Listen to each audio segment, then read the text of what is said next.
Erangirira ekiwandiiko kyayo nti omuyimbi gwe banaasanga atambula n'egganga guba musango. Era twagala AIGP, twagala minisita bano bafulumye ekigwanga bano batwala art. Mukkirize mugane Balamu yatusukulumako. Ng'oggyeko olugezigezi lwatuteekako naye yatukola ki? Now is a honorable minister. Alina obuyinza bwonna obutereza sekita eno nga miniki.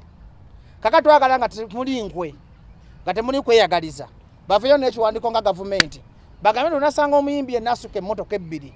Oba emmotoka emu ng'erimu abantu 10 guba muki kuba baakikolako mbadde njogerako n'abakulira ebitongole by'okwerinda ne baŋŋamba bali mu kukihandolinga naye obuzibu bwa gavumenti y'omwami ono ejja leeti ng'ekizimba kimaze kusajjuka ddagala singa gyoba sepalasa ebuloba yandibadde another case poliisi yali efudde litaddewo crime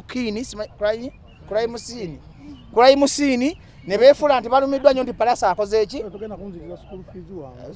wanyuma newe nakola practical wamma mbadde nkugamba nti njagala minisita ng'ali mu kamera mwena nga mumulaba aveeyo ecommittee eri ensi nti gavumenti gyaweereza ze gyenjagala okujja mu buyinza egenda kutandika okuhandolinga okulaba nga edismantlinga criminal gangs. Mwena bannayuganda mwenna tuli basanyufu nnyo olunaku lwaliro okubanga twogerako gye muli kitokoze obi nga tulina muntu akwata live. This was must ebadde ina kuba live press conference ku bintu byetugenda okwogera bya ggwanga si byalwali. We are making a state. Tandika na kisebo.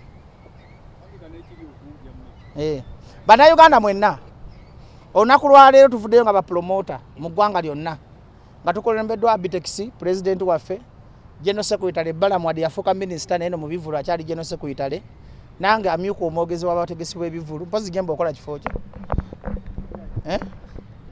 tebaakulonda era nga tuvuddeyo ku nsonga eno okulaba nga tulungamya eggwanga ku kintu ekitambudde ebbanga nga government security organs zisirise naye twasanyuse nnyo okuba nti Katonda yatuwa minisita ate nga mutegesi wa bivulu amanyi buli kyabuyaye n'avayo n'agamba we shall not tolerate this nonsense, let us reorganize our sector okulaba nga tuvaamu ekintu ekyomugaso nga bapromota abamanyiddwa mu ggwanga kubanga guno omulimu gwe gutukuziza gwe gukoze Balamu gwe gukoze Abitex gwe gukoze Bajjo singa si mulimu guno gwe tulimu singa temumanyi era singa si mulimu guno singa temumanyi Abitex president tuli ku gundi international press conference learn protocol please. I'm sorry Mr. Professor bambi nkwegayiridde empisa ze Masaka tuzirekeyo mbadde nkugamba nti guno omulimu gwe gufudde Abitex kyali sikutyobola guno omulimu gwe gufudde Abitex kyali gwe gufudde Balamu kyali gwe gufudde Bajjo kyali gwe gufudde mutabanyi wa Gerald Kiweewa kyali kitegeeza wetukuleka ne kugenda mu mikono gy'abalabe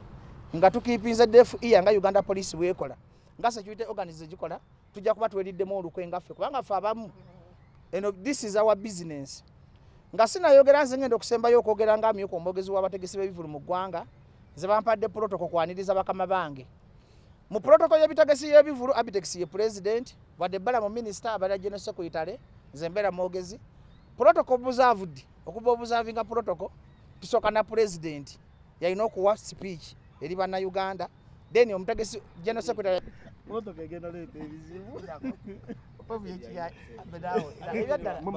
kale protocol mutebe mwogezi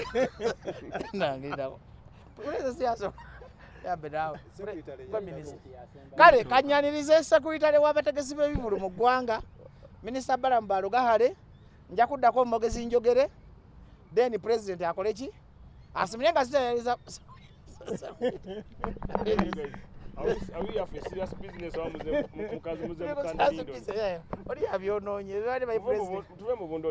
president ye mukama waffe kakati ntwala omukisa guno protocol yampeebwa n'amaanyi agampeebwa okwaniriza minisita w'abavubuka Balamu amaanyi agampeebwa ne protocol okwaniriza minisita w'abavubuka okuteesa ensonga eno mu ggwanga bw'anaava naye katusooke bano bapromota local promoters boogere kuba goli muntu w'amaanyi omulama gwe tuliko tuzze kutereeza industry yaffe tuzze kulaba nga tumalawo effujjo tuzze kulaba nga kubanga ekiwandiiko kyafulumye mu WhatsApp group zaffe ez'abakulembeze twabaninze buli muyimbi akola eggaali alien skin mu butongole yabaningiddwa nalabyo bipromota ebitategeka wadde kaliyoki nga biwogana nti bigenda kumutegeka naye obanga oli eyo ng'oli muwagizi ng'oli on a serious note ng'oli media house ng'oli promoter ng'oli mutegesi wa bivulu ng'olumirirwa abawagizi twakola show the most successful show we president No, go ahead. togera this is awkward. Let us respect this sector. Bobanga oli eyo ngadala nga bedesiri mukusaga bala akonfulanga dikola bobanga oli eyo ngolumirwa omulimu guno toyingira kivulu kiri mufujjo toyingira kivulu kiri disorganized ekikosa press conference eno lwalero kuba wa rules and regulations na stand yafe nga ba promoter abataba promoter mu gwanga bwe tuyimiridde ekiwandika kyavudde wabakama wanga Abitex ne Balamu kyagambye tubanize buli muyimbi ayine eggaali mu nsi mumpulire mukitegedde bulungi njogera mu luzungu.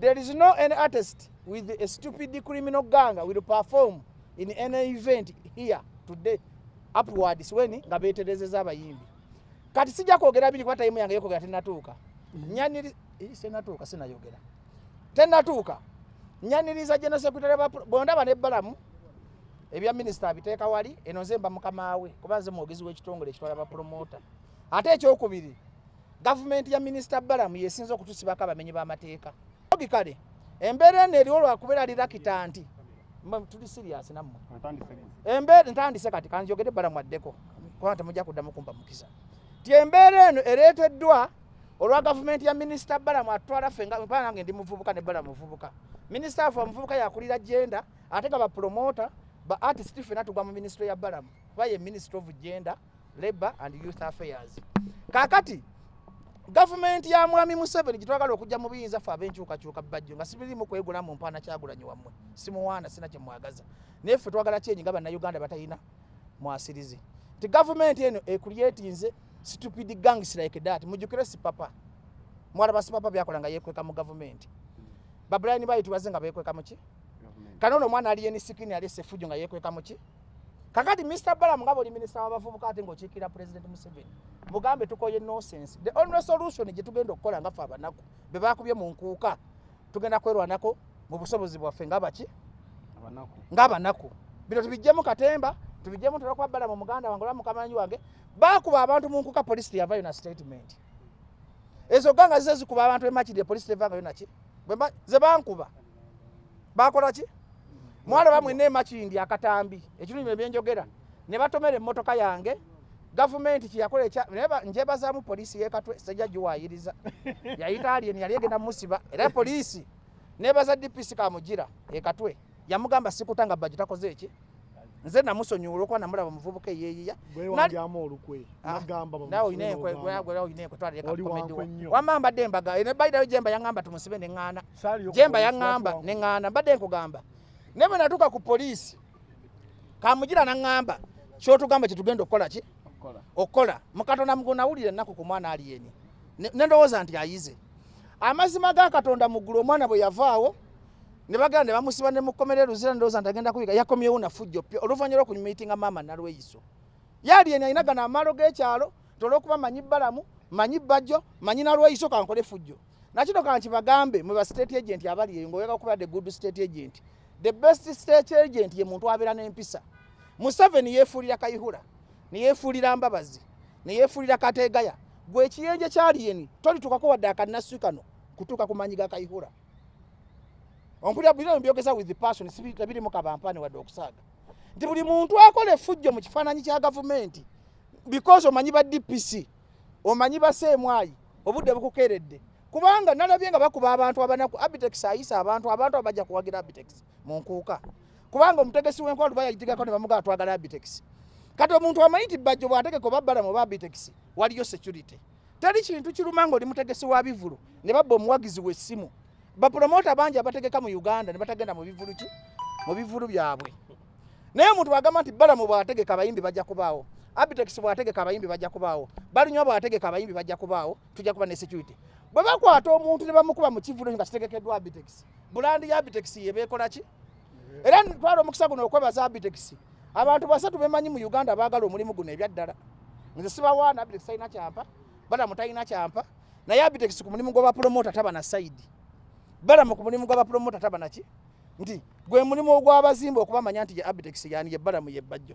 this time Abitex yangamba Bajjo ekivubuka nkivuddemu mbadde nkiwadde second chance nkize ku map kubanze na kireeta naye sijja kufana mugwago na musiru kubanga tosobola kugenda mu lubiri n'okuba masiikini kubanga nalabye mu lubiri eggaali nga zitambula mu bantu abaeri eri abatalira ku stage basobola kukasuka bicupa singa yakasusa obucupa singa yakubibwa n'abadde basemberedde stage basobola okukasuka obucupa naye ntegedde nti yabadde agenze kulwanira bakasuka buki naye mazima lyabadde fujjo kulaga bwanirule kakati sigenda kwogera bigambo bingi tuwoninga Uganda Police tubawadde ennaku 5 bwe mate musobola kudismantlinga gangisi zammwe tugenda nyambako dismantle tugenda zejjirawo yogere mu buvundo obutuufu bunyamba tugenda kuzejjirawo era Alien Skin nkugamba togeza n'osiba palaso nga bwe nakusonyiwa ng'okonye emmotoka yange oba wajja kunzita nga bwe nakusonyiwa ng'okonye emmotoka yange emakindi ne palaso musiri kwaggwa mulumbi ebuloba nalabye palaso singa tabadde muyaye nga bajjo palaso namuyigiriza obukodyo bw'ekikomando singa teyabadde komando mukatonda mukulu yabadde agenda kuttibwa ebuloba kati obusungu obwo bwayina lwakati yasomako abazadde mwena abanda bamukabira mudde musomesa abaana ti omuntu nebwafuuka sitanga Alien ne bwafuuka sitanga palaso akola ebyekisiru olw'obutayitako mu ssomero njagala guno maka 2025 bwe nkusanga ng'oli mwana ku luguudo nga tosoma ngenda kukuba emiggo nti bw'oganda n'obugumizi bwako olina ebintu byetasobola kukola ki kola kati palaso bwe yeescapinze nalole n'alaba ng'omusajja abadde amusse n'ajjula obusungu n'addayo n'akola kibayita revenge sagala mwena munenye palaso mu interview eno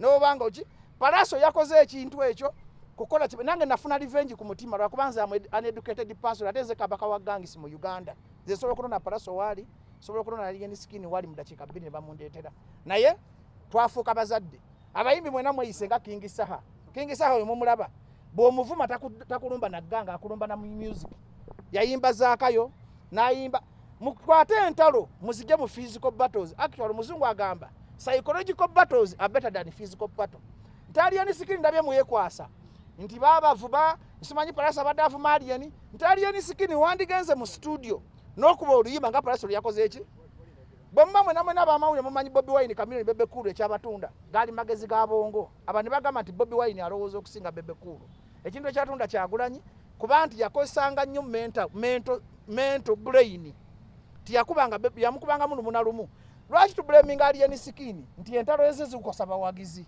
tezikosa bayimbi singa yasanze palaso ng'ali yekka n'amukuba teri yandi ngenda kumaliriza manyi olina omulu gwa kamera teri yandi kunyenyeza Alien Skin singa yasanze palaso n'amukubanga omuki naye we yalwanidde mukatonda mukulu omusajja w'omwana agenda kufa omusajja yankubidde essimu bino tubijjemu katemba bbalamu tufuuka abazadde omusajja bamuggyemu eriisa ebuloba omwana we nawe yakubidde nga yagala yakubidde teyakubidde ekirungi yakubidde siringa kakati tusobola kukola lutalo ku palaso ate omwana w'omuwagizi n'avaamu eriiso that is so awkward idiotic hooliganic stupid that is a stupidest action bwe mukola bato banga Bebe Cool yateganga Bobi Wine mwanze bakuba Bebe Cool n'atagala mwanze n'wanga ndaba nenga olutalo lwakosa Bebe Cool Bobi Wine yakuba Bebe Cool ekikoone gakyakwata ani tekyakwata muntu mulala Alien bwe bali yengo ino busungu ku bajjo tojja kukola kajegalalo kukosa abantu balala batali mu bato yange nachi nsango nkubenga ki omuntu kubanga buli otaganga omwana agenda kufa katogo musaba jaguteka kwa Alien Uganda Police tubasaba this time omwana wange ngeri jabalemo okwegunjira public eri mukwetekateka kugunjura Alien bayinza omutta radio bwatu byafa mu bintu ebyekiki kakati bintu bijjemu Katemba minister nkimanyi Uganda president w'eggwanga gwe lyali mu okufuga tubijjemu Katemba sebo tukutuma ebintu bino wali wekwatira essimu buli muntu ayogera ebyamagezi manager wa Walukagga gwe yagoba kakale ekirungi mwabakola endongo z'ebiveera tinamwe bapromoter bakola endongo z'ebiveera mutuyambeko okuinstallinga discipline mu bategesi baki taso abalemerera wanalabya abasibusiru abagamba seguya timba nenge kivubuka ekyogali kikola ngai wadde na kiveera kiki kakati otwa tuli serious mu Katonda mugulu nga tulumira omulimu tuyambeko government watuyambeko abantu bafe abawagizi baffe tuinstallinga discipline twala akazindalo kano okuyita minister jangu nawe ate mukwano gwa Alien Skin ensonga eri emu ovudde ku kya palaso ng'abayimbi bwe balwanye ebintu byabwe ebyo nyinza obutabiyingira mu nnyo nenyingira mu kyabawagizi baffe betumaze emyaka egisukka 20 nga tubayita ne batuwagira okubalumba n'obakuba n'obateeka mu ntalo ezitali zaabwe bw'aba yina entalo ze ne bayimbi banne entalo zazimalire ebbali awali bayimbi banne nga bakoppye bwe bazze bakola ebbanga lyonna nti babadde tebalwanira teri kyali kivudde nti Bebekulu Kamiliyoni Bobi Wine ebbanga lye bamaze nga balwana nga bakubagana paka lwe bakuze ne bawumuleza ensonga nti waliwo omuwagizi yenna yali alumiddwa n'ekisoose ku Aliyeni. Aliyeni tosobola kuyimirira mu bantu betwayise abazze okuwagira okuggyako nga waliwo emabega abakuwagira abakusindi kukola ekintu ekyo n'ojja mu kivulu kya Kabaka n'okuba abantu. Omuntu yavudde Kyankwanzi, omuntu avudde Mityana, omuntu avudde Mubende. Abantu abajja mu nkuuka bava mu bitundu bya Buganda byonna n'awaddiridde yonna talina kyamanyi ku bintu ebyo byewagira simafango lesima biki gwe n'omukakanako n'omukuba n'otwala essimu ye n'ojja n'abayaaya abawera 1000 n'obasindika mu odiyensi ne bakyankalanya embeera yonna ekivulu kya Kabaka ddala ne tutuula ne tusirika olw'okuba ggwe olina abakuwagira emabega olw'okuba wagendako ewajja eno n'oyogera naye tetusobola kikkiriza. Nze osobola okubeera mukwano gwange naye fujjo tetugenda ddikiriza nga bapromota. Era tusaba abapromota bonna mu ggwanga lyonna Aliyeni asooka abaaningibwe taddamu kulinnya ku kivulu kyonna. Ensonga zaabwe ze bayina simanya nwanagana ne gundi ezo zaabwe nga bo tetujja ziyingiramu. Ezo poliisi weeri nabo bamanye ekyokwekolera nga bo.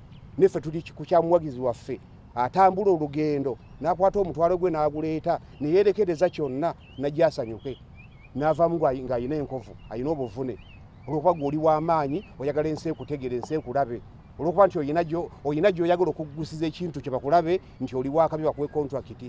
Ekyo tetugenda kukkiriza ojja kugenda obikolere ku situiti olwanagane n'abantu abalala. Naye mu bivulu byaffe bwe tuyitira abantu Aliyeni teri n'omu agenda kukusapootinga kweyo enkola gye wakoze ku kye wakoze teri agenda kukuwagira kuba tekibangawo. Tonnaba kuweza myaka 2 sooka olabire ku bantu abamaze emyaka 20 tebakikolangako tojja kujja nankola mpya ffe tukikkirize. Nze ndi mukwano gwo naye ebyo tetugenda bikkiriza kuba sobola ate kulya mu bantu lukwe mbulokwa gwe oli mukwano gwange. Ebyomukwano bijja kusooka bidde ebbali ne guno mulimu gwaffe buno bulamu bw'abantu tetugenda kukkiriza. Minisita sooka ojja otangaze oyogere ku nsonga eyo. That our industry, our sector, the one that we have built over a long period of time, is getting out of hand due to organized crime caused by indisciplined young people. As a Minister of Youth in this category, in this regard, I would like to emphasize and I want to inform the public that we are doing all possible to put Brian White teyakola fujjo mbadde ngamba basipapa bali ne skini. Brian White yakubye essimu ngagamba wana wali yakutera hivyo nga simanyi. Ali Brian White yali munene nnyo teyakola fujjo bamubba ne ssente z'ennyingi gavumenti neri mu buyinza. Ensonga etuleese olwaleero ya kwogera ku fujjo lyakoleddwa bagiwefuge naawe. Ensonga ezituleese olwaleero ensonga ekwata ku bawagizi baffe tetusobola kutuula ntusirika. Omulamwa ogw'olwaleero tuzze okunakuwalira awamu n'abawagizi baffe abafunye obuvune mu bivulu ebyabadde ku 31st n'olusooka omwaka ng'efujjo eryo lyakoleddwa omuvubuka gwe bayita Alien Skin. Twetonda olwa embeera eyabaddewo si enkola yaffe ng'abateesiteesi b'ebivulu. Bakama baffe be babalabi era be bafunye obuzibu. Ekituyisizza amawulire olwaleero kwe kubategeeza nti nga tuli wamu ne bapromota bannaffe bonna tubaaninze abayimbi bonna abatuusa obulabe ku bawagizi baffe nga bakulembeddwamu Alien Skin n'abayimbi abafaanana nga Alien Skin. Era tubategeeza omuntu yenna anaapangisa Alien Skin n'omuteeka mu kivulu tubasaba bakama baffe nga tetunaba kubagamba nti atereezezza takyatambula na gganga nga temunaba kuwulira ddoboozi lyaffe temuddamu kugenda mu kivulu Alien Skin kyalimu. Bw'okigendamu kiba kitegeeza ebigenda okubeerayo mwe ogenda kuvunaanyizibwa ggwe n'obulamu bwo.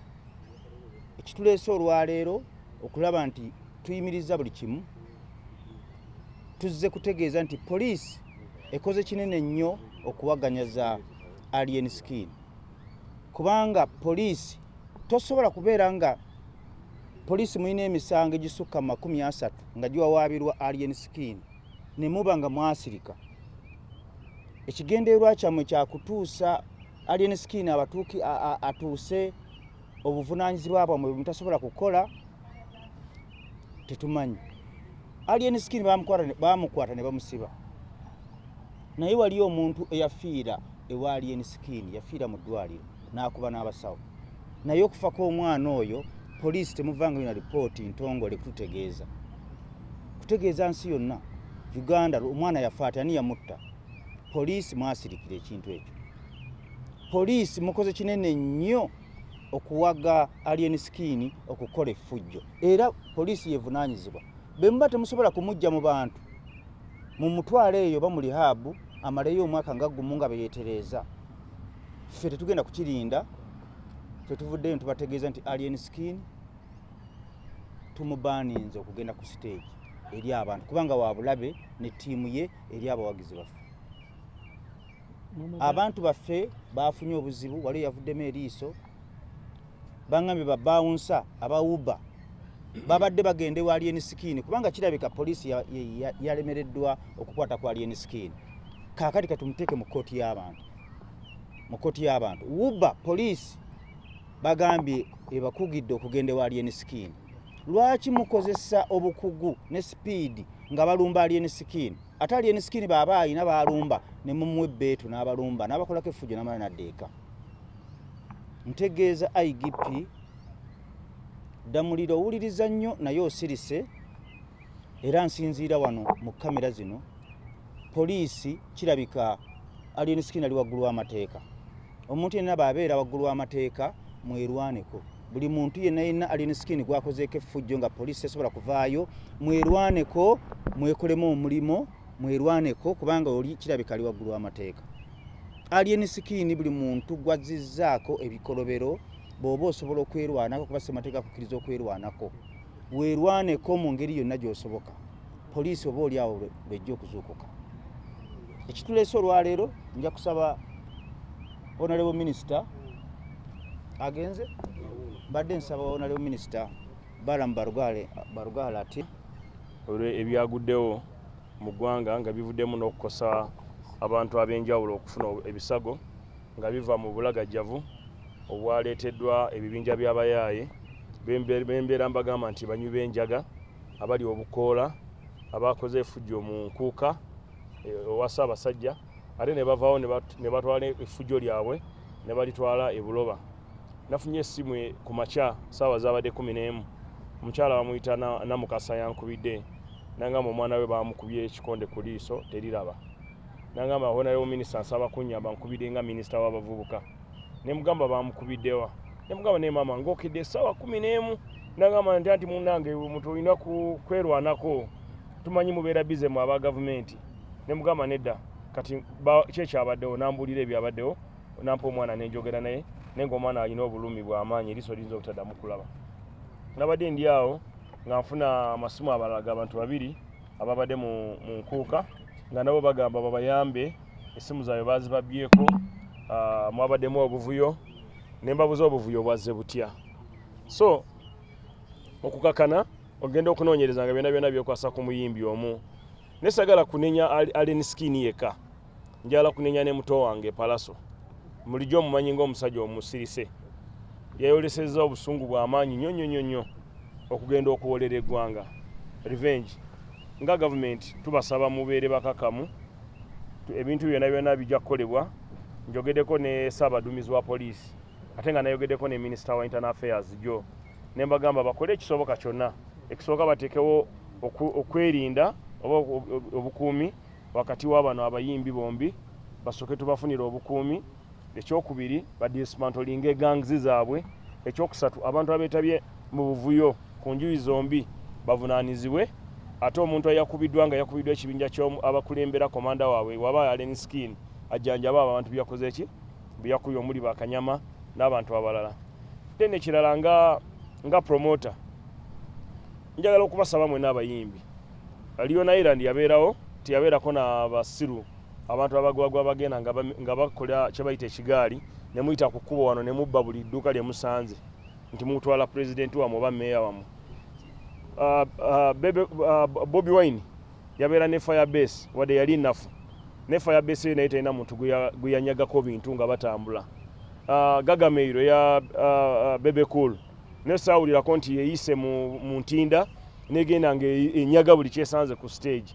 Lwaki zino zifangoni zo zibeera exceptional nti zo zirina obuyinza obugenda nga bubba abantu obujja ku mulyango n'omenya geeti kwegamba kya nyoleddwa nnyo kubanga emabega nayogerako n'Allen Skin ne mubuulirira nga muto wange ne mugamba tukwate mpola bino ebintu wegendereze. Nagamba nti ati muzeeyi tofuna budde bundaba.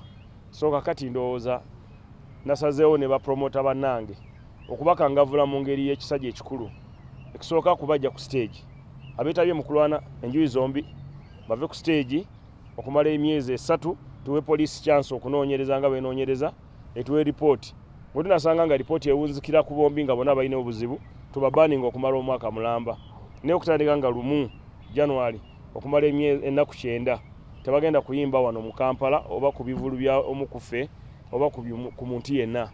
Then ekyokubiri abavaayo ne mubategeka mugende mu maaso nga mubategeka naye mumanye nti tuli mu promoting ebibinja ebigenda okufula ensi yaffe ebeerenga Haiti kasaabazi nekuumibwa nsi ya poliisi y'amawanga magati nga n'abannakenya gye bali ebyo.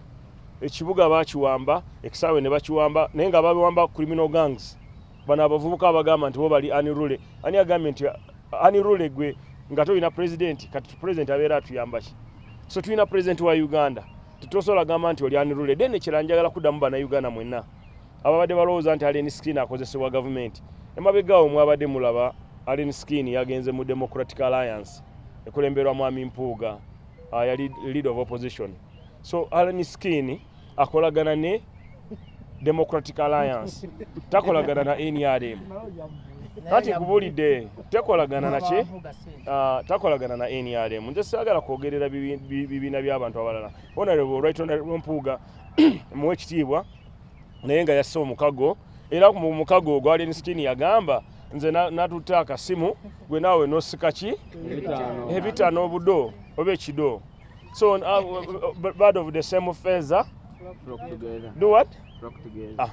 So yakyogedde bulungi so temumuteeka ku NRM naye waba ayagala kusala ddiiro okujja mu NRM twagala bampisa twagala abantu abalina empisa abatanywa njaga kubanga ffe mu NRM kye banywayo kyokka kabbiya ate nga mumanyi kabbiya tebakanywa nga kwette bano abannaffe abalala gwe banywa kuba omuntu najja n'atunula mu kamera inaye ng'atuyana ng'olaba kwette yafuluma kwette mandule. So NRM yagala bantu baki bantu bampisa.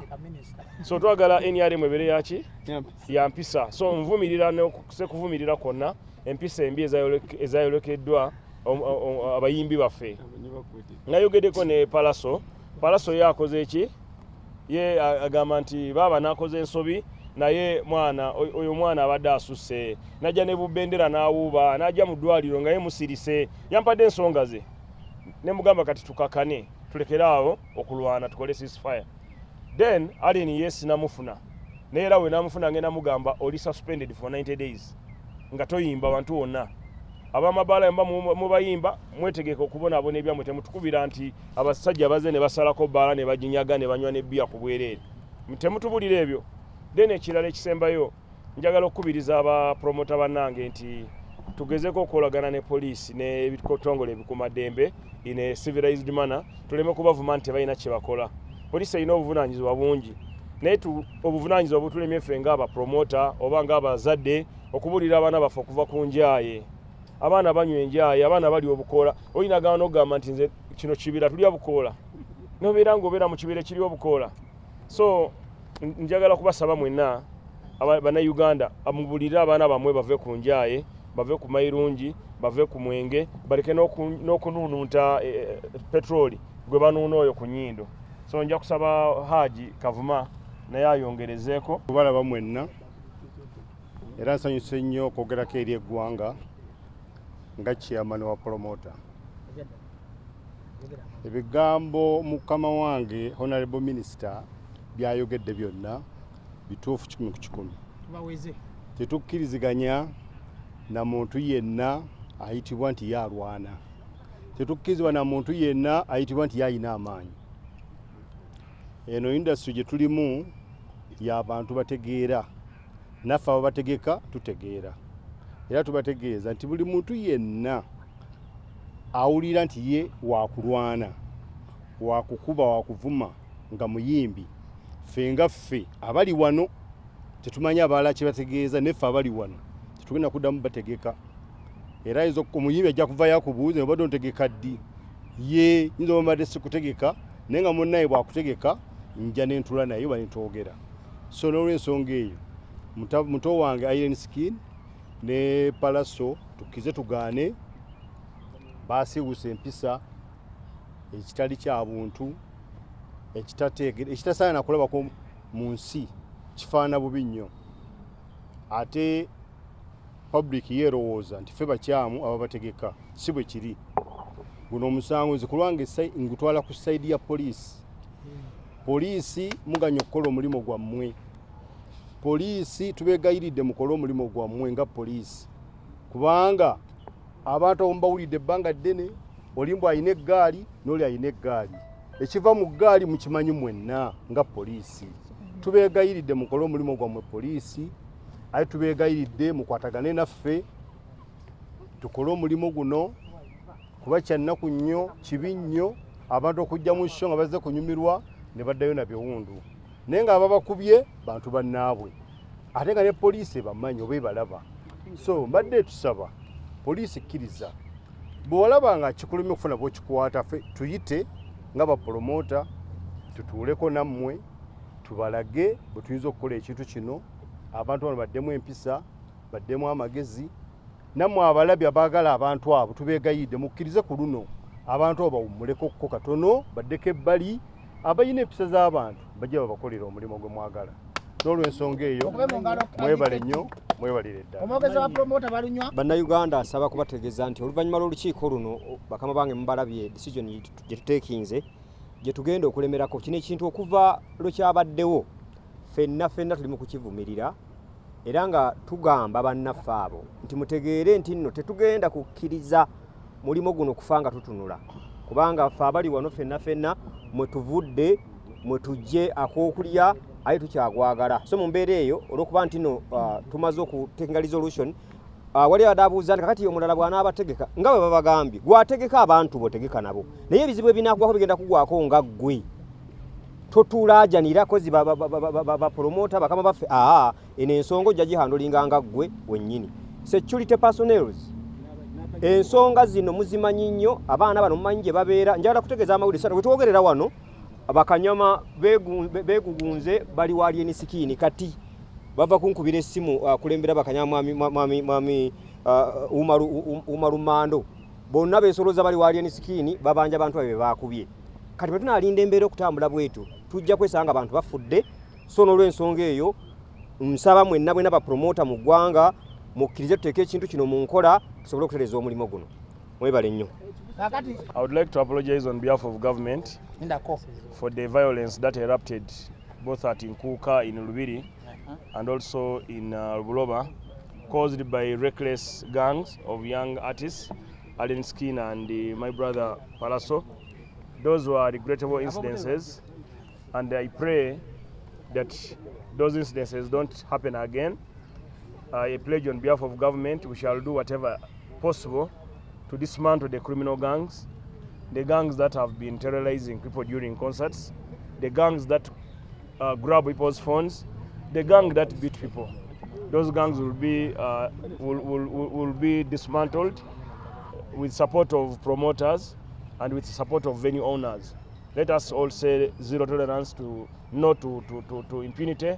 Let's all say no to arrogance. Let's all say no to criminality. Whoever participated in the activity or in the gang activity will be arrested and will be held accountable for his action. I've had a chat with the IGP. He has confirmed that he has set up a team which will do a thorough investigation and afterwards come up with a solution, a permanent solution. Not Panadol, not a painkiller. We need a permanent solution to this. However, I'm also encouraging fellow artists and fellow promoters. I'm encouraging the promoters and the artists to stay away from drug abuse and alcohol abuse.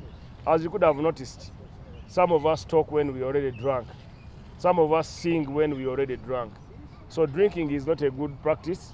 We should stay away from drinking. How long have you suspended them? We have suspended them for 90 days, effective 1st January 2025, for a period of 90 days. And during this period, we shall enable police to do a thorough investigation and give us a comprehensive report on who funds, the people who funds the criminal gangs should be held responsible. The people who lead and motivate the criminal gangs should be suspended. If you're a promoter and you don't put enough security during concerts, you should also be excluded. It is a four-way. The promoter has a problem.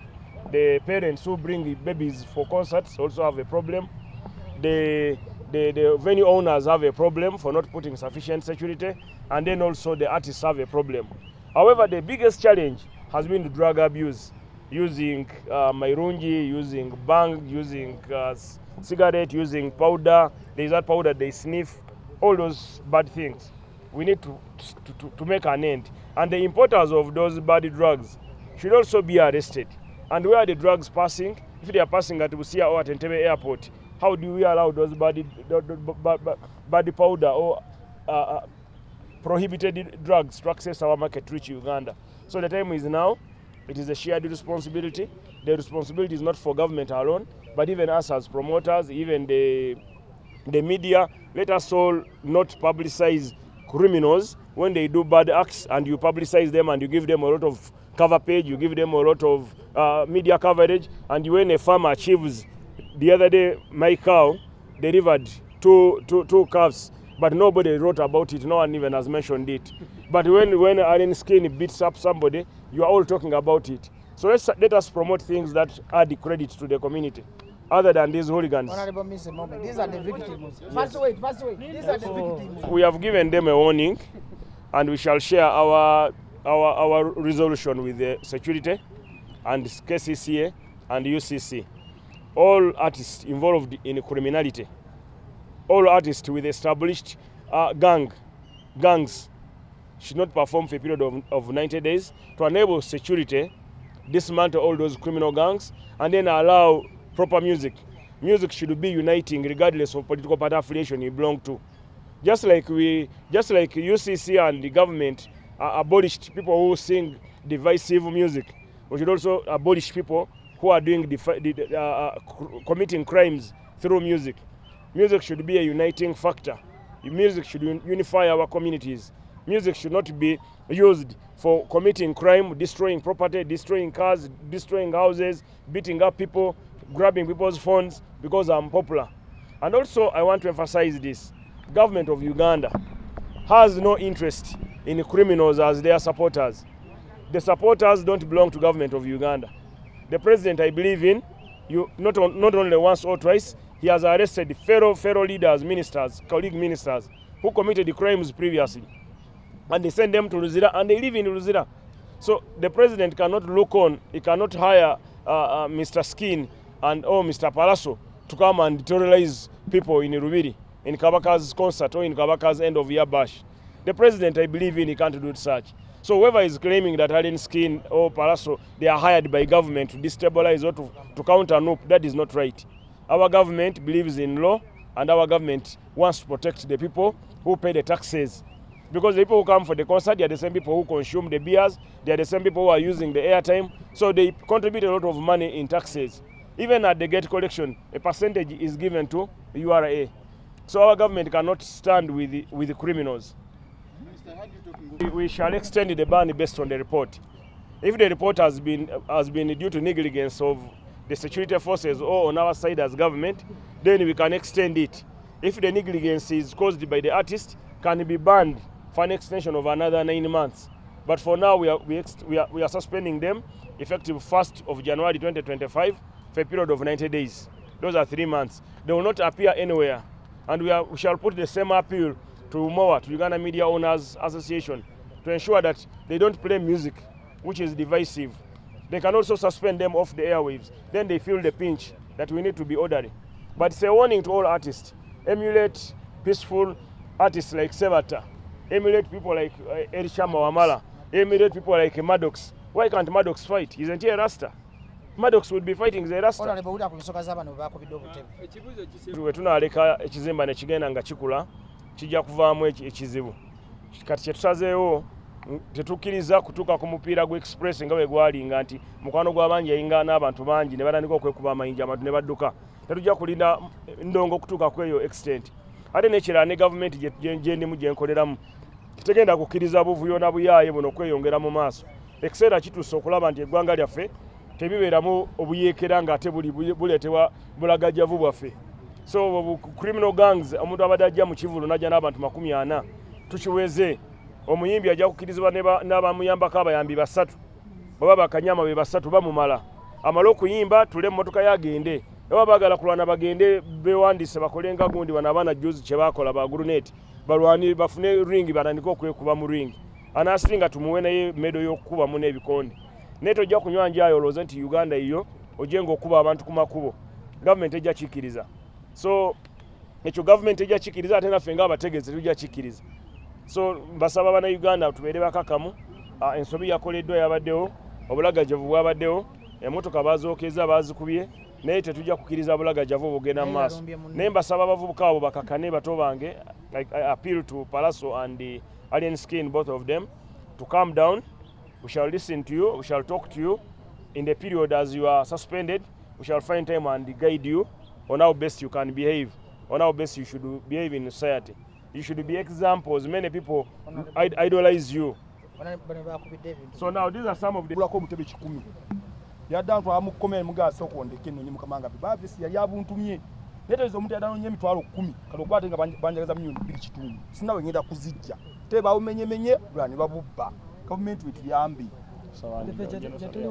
Nsaba balamu wenyini gwe woli oli mukama waffe Minister gwe government asema gwe government zisasula butebe obwo omwami ono ekyantaaza namutwala ewange n'alabayo ne mungaasooka ongumiikize nga bakama bange sina milioni bichi na Minister una akuyambe kati mu kamera nayi nonya mitwalo 10 ku butebe kati bamanja milioni bichi tunza butebe 10 sizirina sizirina zemutuzasira Gerard mbera kibuye makindi kale mumaze kakati aha tegwe ndenga bolo musinga kinane wa mu lubiri babadde babulinyako abamu nga baba babukubisa abantu kati nze kyensaba zinjala kuzaawo butebe bwange osabani nsaba mama Bitex kubanga